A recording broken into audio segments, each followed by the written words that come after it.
क्या आपके घर की शांति, आपकी आत्मा का मौन किसी अदृश्य दीमक की तरह धीरे धीरे खोखला होता चला जा रहा है? क्या आपका कोई अपना, कोई प्रिय जिसे आप अपने प्राणों से अधिक चाहते हैं, एक ऐसी गहरी अंधेरी खाई की ओर बढ़ता चला जा रहा है जहां से चेतना का लौट पाना लगभग असंभव सा लगता है?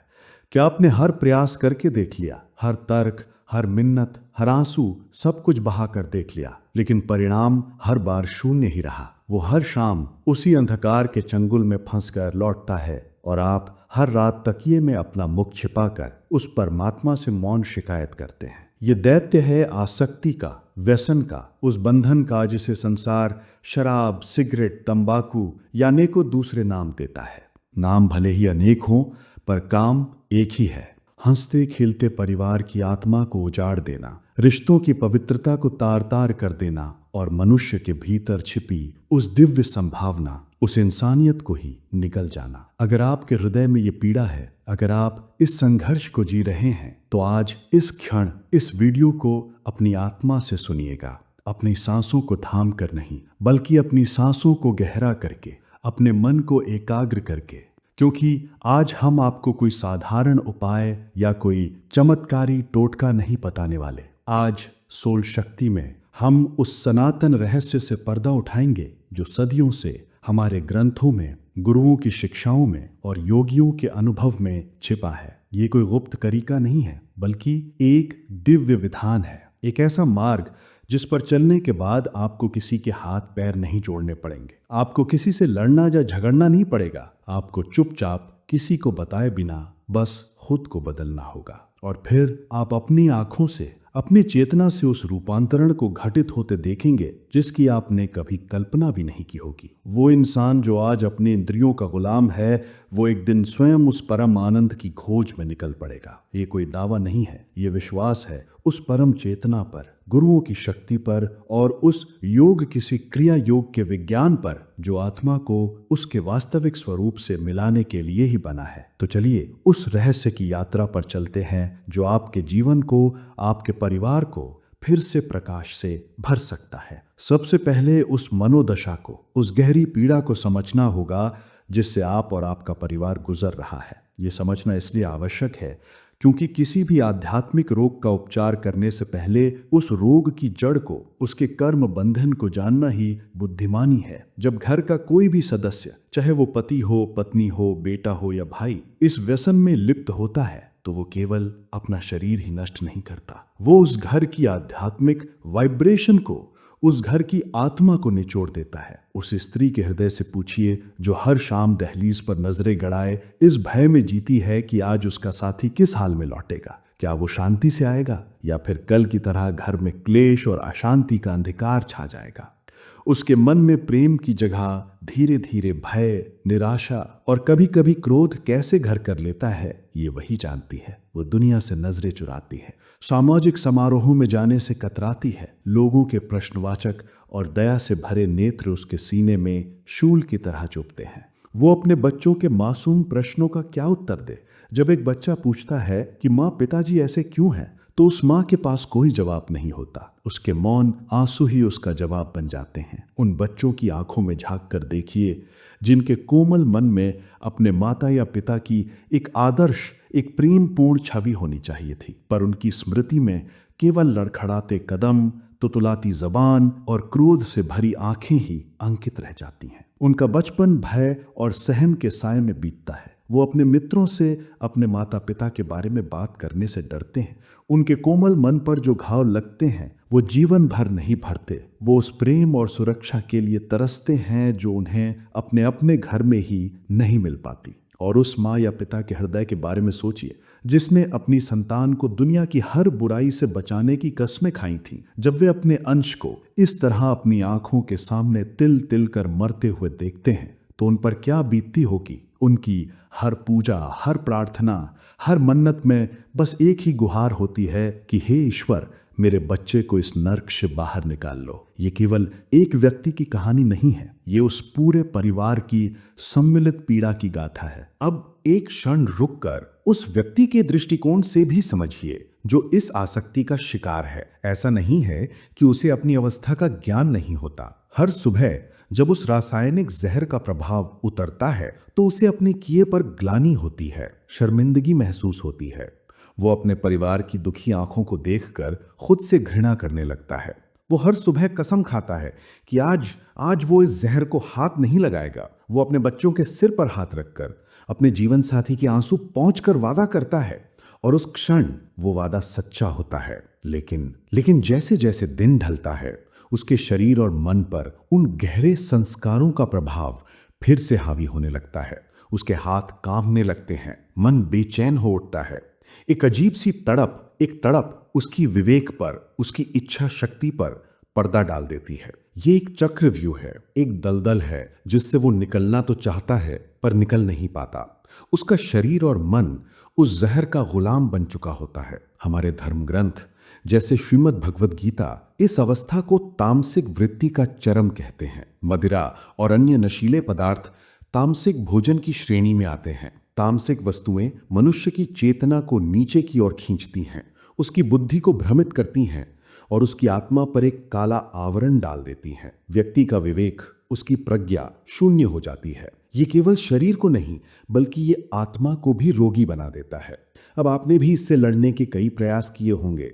आपने समझाया होगा, झगड़ा किया होगा, रोकर अपनी बात मनवाने की कोशिश की होगी। शायद कुछ दिनों के लिए सफलता भी मिली होगी, पर जैसे ही कोई तनाव, कोई परेशानी या कोई पुरानी संगत वापस मिलती है, वो व्यक्ति फिर से उसी रास्ते पर चल पड़ता है। ऐसा क्यों होता है? क्योंकि आप बाहरी तौर पर उस शरीर से लड़ रहे हैं जिसे उस जहर की आदत पड़ चुकी है। आप उस मन से लड़ रहे हैं जो अपनी इंद्रियों का गुलाम हो चुका है। परमहंस योगानंद जी हमें सिखाते हैं कि बल का प्रयोग या जबरदस्ती यहां काम नहीं करती। बल का प्रयोग केवल विद्रोह को जन्म देता है।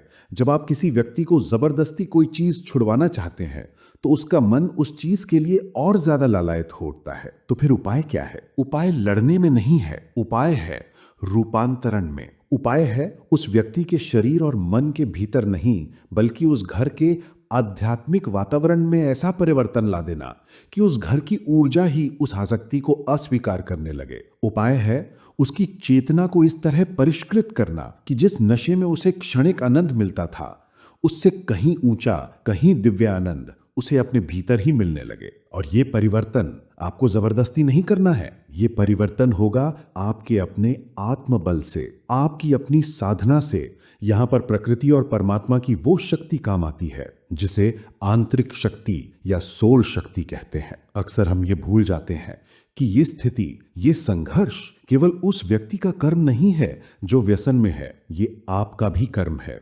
ये आपके लिए भी एक परीक्षा है। परमात्मा ने आपको इस स्थिति में इसलिए डाला है ताकि आप अपने भीतर छिपी उस योद्धा आत्मा को जगा सकें।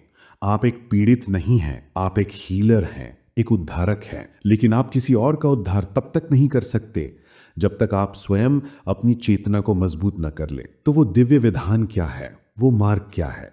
पहला कदम है क्रोध और भय को करुणा और प्रेम में बदलिए। जब तक आपके मन में उस व्यक्ति के लिए क्रोध, घृणा या निराशा का भाव है, आपकी ऊर्जा, आपकी प्रार्थना काम नहीं करेगी। आपकी नकारात्मक ऊर्जा उस स्थिति को और बिगाड़ देगी। आपको उस व्यक्ति में एक रोगी देखना होगा, एक पापी नहीं, एक बंदी आत्मा देखनी होगी जो स्वयं मुक्ति के लिए छटपटा रही है। परमहंस योगानंद जी कहते थे, दूसरों को बदलने की कोशिश मत करो, पहले खुद को बदलो। जिस क्षण आपका हृदय उस व्यक्ति के लिए बिना शर्त दिव्य प्रेम से भर जाएगा, उसी क्षण हीलिंग शुरू हो जाएगी। वो जब घर लौटें, चाहे किसी भी हाल में हो, उनसे लड़िए मत, उन्हें घृणा से मत देखिए, बस मौन रहें। अपने हृदय में उनके लिए करुणा जगाएं। उन्हें एक रोगी की तरह देखें जिसकी आत्मा कष्ट में है। आपका ये मौन, आपका ये दिव्य प्रेम उनके क्रोध पर, उनकी आसक्ति पर पहला प्रहार होगा। दूसरा कदम है प्रार्थना का आध्यात्मिक कवच तैयार करें। हम अक्सर प्रार्थना करते हैं कि हे भगवान उसे बदल दो। ये प्रार्थना का सही तरीका नहीं है। सही प्रार्थना है, हे परमात्मा मुझे वो शक्ति दो कि मैं इस स्थिति को शांति से स्वीकार कर सकूं। हे गुरुदेव मुझे वो प्रेम दो कि मैं इस आत्मा को इसके बंधन से मुक्त होने में सहायता कर सकूं। उसकी आत्मा को जगा दो। परमहंस योगानंद जी ने हमें वैज्ञानिक प्रार्थना की विधि सिखाई है। जब वो व्यक्ति सो रहा हो या घर से बाहर हो, तब आप ध्यान में बैठें, गहरी सांस लें, अपने हृदय में ईश्वर के प्रकाश की कल्पना करें और मानसिक रूप से उस प्रेम और प्रकाश को उस व्यक्ति की ओर भेजें। मानसिक रूप से उसे कहें, तुम ईश्वर की संतान हो, तुम मुक्त हो, तुम आनंद हो, ये आसक्ति तुम्हारा वास्तविक स्वरूप नहीं है, जागो, मुक्त हो जाओ। इसके साथ ही जप की शक्ति का प्रयोग करें। एक मंत्र ले लें, ओम या ओम नमो भगवते वासुदेवाय, या अपने गुरु का नाम। और दिन भर, विशेषकर जब आप घर का काम कर रहे हों या उनके लिए भोजन बना रहे हों, उस मंत्र का मानसिक जाप करते रहें। भोजन में, जल में वो मंत्र, वो दिव्य स्पंदन चला जाएगा। ये गुप्त तरीका है, ये असली औषधि है। आपका स्पंदन, आपके मंत्रों की शक्ति उस भोजन और जल के माध्यम से उनके शरीर और मन का शोधन करेगी। ये किसी गंधक या बाहरी रसायन से 1000 गुना अधिक शक्तिशाली है, क्योंकि ये सीधे आत्मा पर काम करता है। और तीसरा, सबसे महत्वपूर्ण कदम, आपकी अपनी साधना। यही वो बिंदु है जहां सोल शक्ति का जन्म होता है। आप उस व्यक्ति से इसलिए नहीं लड़ पा रहे क्योंकि आप स्वयं आत्मिक रूप से कमजोर महसूस कर रहे हैं।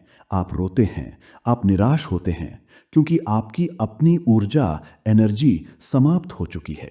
आपको अपनी ऊर्जा को फिर से भरना होगा। प्रतिदिन सुबह ब्रह्म मुहूर्त में, दुनिया के जागने से पहले उठिए और कम से कम 20 मिनट, 30 मिनट ध्यान में बैठिए। यदि आप क्रिया योग से दीक्षित हैं तो क्रिया का अभ्यास कीजिए। ये वो सर्वोच्च विज्ञान है जो आपकी रीढ़ की हड्डी में, आपकी चेतना में उस दिव्य शक्ति, उस कुंडलिनी को जागृत करता है। यदि आप दीक्षित नहीं हैं तो भी आप सरल प्राणायाम और ध्यान का अभ्यास कर सकते हैं। बस शांत बैठें, अपनी आती जाती सांसों पर ध्यान केंद्रित करें। सांस भीतर आए, महसूस करें कि ब्रह्मांड की सारी दिव्य ऊर्जा, सारी शक्ति आपके भीतर आ रही है। सांस बाहर जाए, महसूस करें कि आपका सारा भय, सारी चिंता, सारी निराशा बाहर जा रही है। प्रतिदिन किया गया ये अभ्यास आपको एक प्रकाश स्तंभ बना देगा।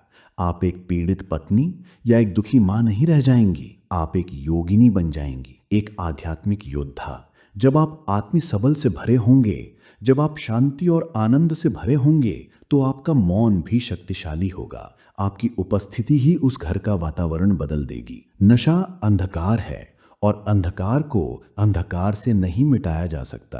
अंधकार को मिटाने के लिए एक दिया जलाना पड़ता है। वो दिया आपको स्वयं बनना होगा। अब समझिए कि अंतिम चरण में क्या होगा। जब आप स्वयं प्रेम, शांति और साधना से भर जाएंगे तो आपकी ऊर्जा उस व्यक्ति की आत्मा को स्पर्श करने लगेगी। आसक्ति क्या है? ये आत्मा की आनंद के लिए जो स्वाभाविक प्यास है, उसका भटकाव है। हर आत्मा ईश्वर को खोज रही है, आनंद को खोज रही है। जब उसे वो आनंद ध्यान में, प्रेम में, शांति में नहीं मिलता तो वो उसे शराब, सिगरेट या नशीली वस्तुओं के क्षणिक सुख में खोजने लगती है। वो नकली आनंद है। जब आप अपने घर में ध्यान, प्रेम और शांति का असली आनंद का वातावरण बनाएंगे, जब वो व्यक्ति देखेगा कि आप उसकी हरकतों के बावजूद शांत हैं, स्थिर हैं, प्रेमपूर्ण हैं, तो एक दिन उसका विवेक जागेगा। वो सोचेगा, मैं ऐसा क्या कर रहा हूँ जो मुझे इतना कष्ट दे रहा है, और ये ऐसा क्या कर रहे हैं जो इन्हें इतनी शांति दे रही है। यही वो क्षण होगा जब वो स्वयं उस उच्चतर आनंद के लिए आकर्षित होगा। ये एक मनोवैज्ञानिक और आध्यात्मिक सत्य है। जब आत्मा को उच्चतर रस मिल जाता है तो निम्नतर रस अपने आप छूट जाते हैं। आपको उसे नशा छुड़ाने के लिए नहीं कहना पड़ेगा। वो स्वयं आपसे पूछेगा, मुझे भी वो शांति चाहिए जो तुम्हारे पास है। यही आपकी विजय होगी, यही आपकी सोल शक्ति की विजय होगी।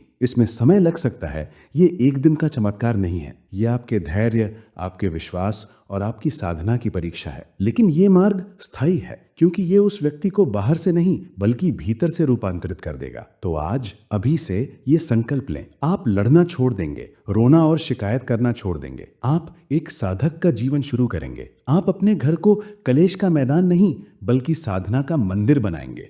आपकी रसोई आपका प्रार्थना कक्ष बन जाएगी। आपका मौन आपका सबसे बड़ा शस्त्र बन जाएगा और आपका ध्यान आपका दिव्य कवच बन जाएगा। उस आत्मा को अपने प्रेम और अपनी आध्यात्मिक शक्ति से इतना सींच दीजिए कि उसके भीतर का दिव्य अंकुर इस आसक्ति के पत्थर को तोड़कर बाहर आ जाए। याद रखिए प्रिय आत्मन, अंधकार कितना भी घना हो, प्रकाश की एक छोटी सी किरण भी उसका अस्तित्व मिटाने के लिए पर्याप्त है। आप वो किरण बनिए। परमहंस योगानंद जी ने कहा है, ईश्वर के प्रति मौन प्रेम सबसे शक्तिशाली उपचारक शक्ति है। जब आपका हृदय उस दिव्य प्रेम से भर जाता है तो वो ना केवल आपको बल्कि आपके संपर्क में आने वाले हर व्यक्ति को चंगा यानी हील कर देता है। स्वयं को उस दिव्य प्रेम से भर लीजिए, आपकी विजय निश्चित है। आप सुन रहे थे सोल शक्ति।